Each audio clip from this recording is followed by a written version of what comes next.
এই নারী জাতি জানেন, সনাতনে নারী খুব উন্নত স্তরের। আর এই সনাতনে যারা সনাতন ধর্মের বাইরা, সনাতন ধর্মের বিধিবিধান মানে না, ওইগুলো কিন্তু নারী না, ওইগুলো হচ্ছে আনারী।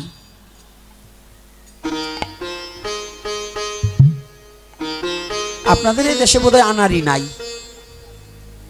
যেগুলো রাস্তাঘাটে চলে, বক কাটিং চুল কাটবে, স্বামীরে মারে, স্বামীরে বকাবকি দেয়, পিঠ বাইর করে রাস্তাতে হাঁটে, মাথায় কাপড় দেয় না, এইগুলো হচ্ছে আনারী।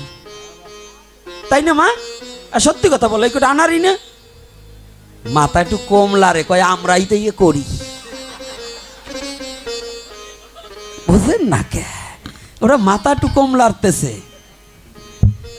তারেক জিয়ার জায়গায় আমি যদি একটু খালি ওনার সাথে দেখা করতে পারতাম না, তারেক জিয়ারে বলতাম যে বাবা একটা কাজ করবেন কি, যে সমস্ত মেয়ে ছেলে এই 2 আঙ্গুল বর্ডারে বিলাস গাইতে পিঠ বাইর করে রাস্তাতে হাঁটে, আপনি প্রশাসনিক লোকরে আলকাতরা বাল্টি দেবেন, ওই পিঠে আলকাতরা মাখাই দেবে। এইটা একান্ত আইন করা বাধ্যতামূলক, নাইলে এই জাত, এই আনারি জাত সোজা হবে না। ও মা, আপনারা আমার মা একেবারে খুব ভালো, তাই না?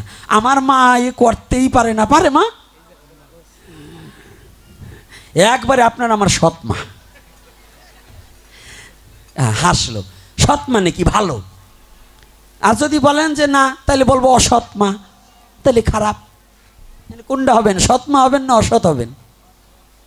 বলো না গো, রাধে রাধে। আরে মাঝে মাঝে একটু আনন্দও দিতে হয়, না পোলাপান আসবে না তো পাঠে।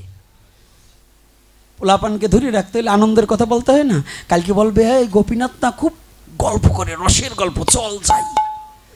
5টা ধরে আনবে, ওর মধ্যে একটা কথা শুনতে শুনতে ভক্তও হতে পারে। এই জন্য আনন্দের কথা বলতে হবে, ভগবানের কথা বলতে হবে, নিজেদের কথা বলতে হবে, জাতি সংস্কারের কথা বলতে হবে। প্রত্যেকটা আলোচকের কাছে আমার প্রার্থনা যে জাতি সংস্কারের কথা বলা প্রত্যেকটা পাঠকের একান্ত কর্তব্য। নাহলে খালি ওই হরি কথা কইয়ে কত্তাল বাজিয়ে কানলে পরে পরের দিন মায়ের ফিরবে না নে। আর মায়ের ফিরেতে হলে চেতনার কথা বলতে হবে। ঘুমিয়ে আছে শিশুর পিতা, সব শিশুরই অন্তরে পিতার ঘুম ভাঙিয়ে জাগিয়ে তুলতে হবে। বলো না গো বীর উন্নত মমশীর, এখানে আলোচনা করতে হবে। এই জন্য প্রত্যেকটা পাঠকের, প্রত্যেকটা প্রচারকের এই প্রচার করতে হবে। এইভাবে শুধু কীর্তন করে কাজ হবে না, এখন শিখাতে হবে যে অসুরের হাত থেকে কিভাবে রক্ষা পেতে হবে। বলো না গো রাধে রাধে। এই রক্ষা কবচগুলা উন্মোচন করে দিতে হবে। আজকে যখনই মা দেখতে পাচ্ছি যে কি সর্বনাশ, আমার তো জগতে আর কেউ নেই। আমা এখন স্বামী থাকতেও বিয়ে 4 বিয়ের বসে, আর তখন স্বামী মারা গেলে আমার একটা দিদিমা ছিল, দিদিমা চিনেন তো? মায়ের মা দিদিমা হয় না, আবার মায়ের কাকিমাও কিন্তু দিদিমা হয়। তা আমার ছোট দাদুর বিয়ে ঠিক হয়েছে, যেমন আগামী দিন বিয়ে, আজকে মারা গেছে। আর সেই বুড়ি জীবনে ওই বাবার বাড়ি ত্যাগ করে স্বামীর বাড়ি চলে আসছে, যে আমার যার সাথে বিবাহর কথা ছিল আমার ভাগ্যে নেই, আমি আর বাবার বাড়ি থাকবো না। জীবনে আর কোনোদিন বিয়ে বসেনি, সাদা শাড়ি পরে তার জীবনটা কাটিয়ে গেছে। তাহলে বুঝুন, আমার মায়ের কাছে আমি শুনেছি, তাকে আমি চোখে দেখি নাই, শুনেছি, আমি শোনা কথা বলছি, আমি দেখি নেই। তো মা বলেছে যে এরকম ছিল। তো এখন দেখুন, আর এখনকার দিন কি উল্টে গেছে না? বলুন, স্বামী থাকতেও স্বামীকে লাথি মেরে চলে যায়। তো আজকে মা উত্তরা বলছি, আমার তো জগতে আর কেউ নেই। যে নারীর স্বামী থাকে না, এ জগতে তার আর ভালোবাসার কিছু থাকে না। প্রাকৃতিক জগতের দেহের স্বামী পরিত্যাগ করলে আর একটা স্বামী থাকে, তিনি হচ্ছে জগৎ স্বামী, তিনি জগৎ স্বামী। তো উত্তরা মনে মনে চিন্তা করছে, আমার এই সন্তানটাকে আমি কাকে স্মরণ করলে রক্ষা করতে পারি? মায়েরা এবং বাবারা এই পয়েন্টটাকে সুন্দর করে একটু হৃদয়ঙ্গম করার চেষ্টা করতে হবে, এই পয়েন্টটাকে শুধু।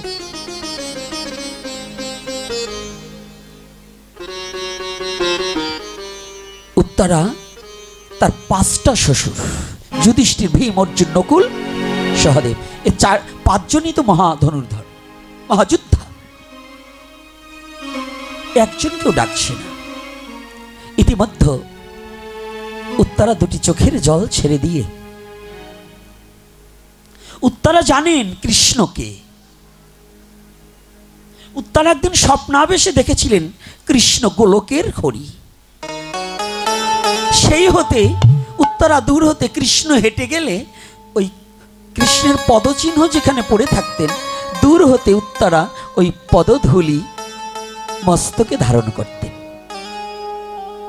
আজ উত্তরার শরণ পড়ে গেলেন।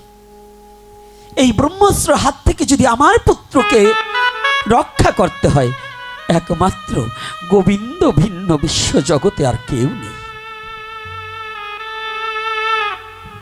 কৃষ্ণ বিনে কেউ নেই।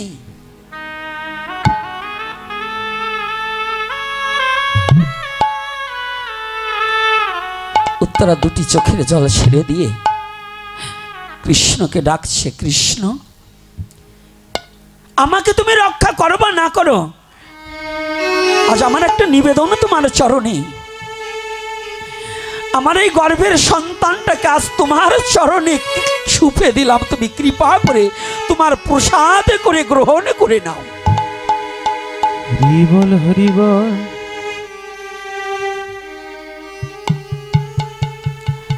আমার মনে বড় স্বাদ ছিল, পতিহারা হয়েছি, দুঃখকে বুকে পাষাণ বেঁধে পাষাণ চাপা দিয়ে রেখেছি।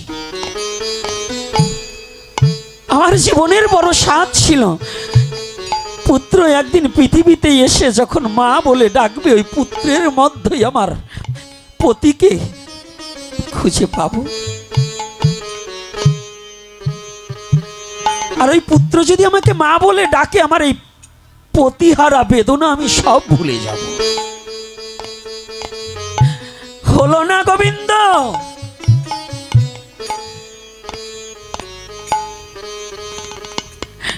জানো গোবিন্দ, আমার গর্ভের সন্তানের তুমি ছাড়া জগতে আর কেউ নেই। ও কৃষ্ণ, তুমি কি জানো না যে আমার এই গর্ভের সন্তানের তুমি ছাড়া আর জগতে কেউ নেই? একটিবার তুমি কৃপা করে তোমার চরণে সুপে দিলাম, তুমি কৃপা করে রক্ষা করো দয়াময়। দয়াময়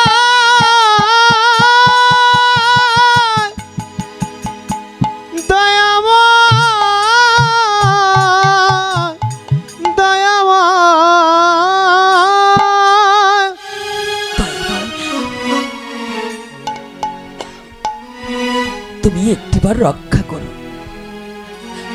যদি কোনো বস্তু ভগবানের কাছে সমর্পণ করে দেয়, জানি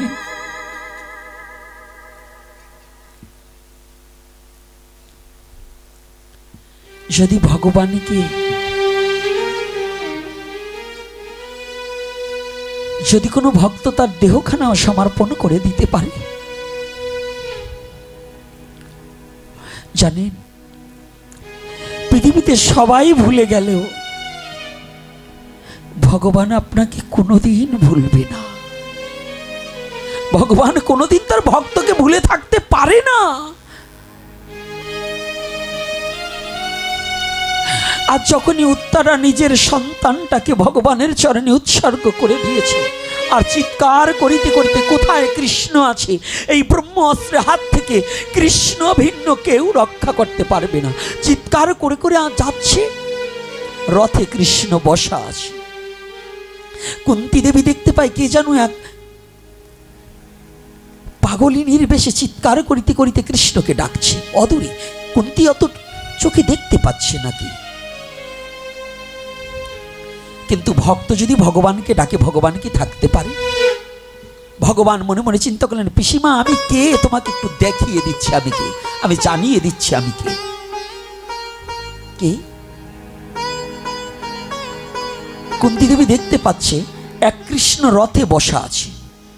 ওই রথের কৃষ্ণ থেকে আর একজন কৃষ্ণ বেরিয়ে চলে যাচ্ছে ওই যে নারী চিৎকার করিতে করিতে আসতেছে তার কাছে। এক কৃষ্ণ রথে আর এক কৃষ্ণ পথে। এক কৃষ্ণ রথে আর এক কৃষ্ণ পথে।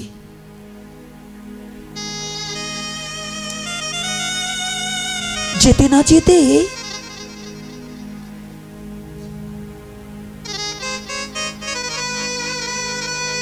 কুন্তী দেবী দেখতে পায় যে নারীটা চিৎকার করতে করতে আসছে, সে আর কেউ নয়, তারই নাতবউ উত্তরা।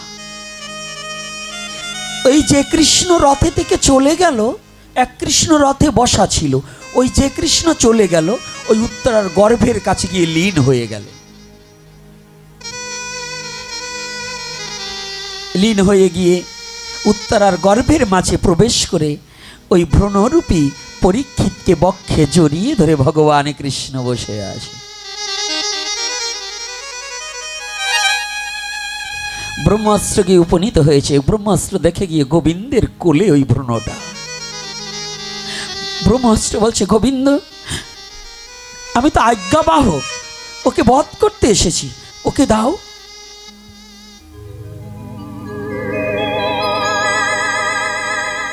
আমার প্রাণ গোবিন্দ বলছে, ব্রহ্মাস্ত্র, তুমি কার? আপনার এও তো আমার। যে বস্তু আমাকে অর্পণ করে দেয় তাকে নষ্ট করার মতো শক্তি পৃথিবীতে কোনো ব্রহ্মাস্ত্র থাকতে পারে না।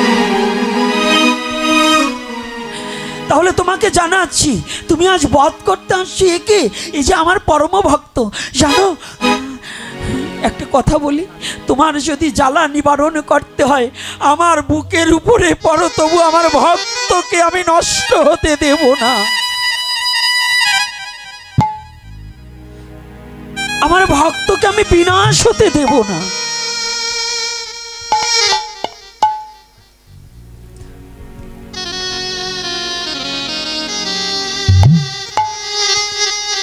জানেন ওমা, আজকে গর্ভে বসে মহারাজ পরীক্ষিতকে রক্ষা করার মূল কারণ হচ্ছে তার মা উত্তরা।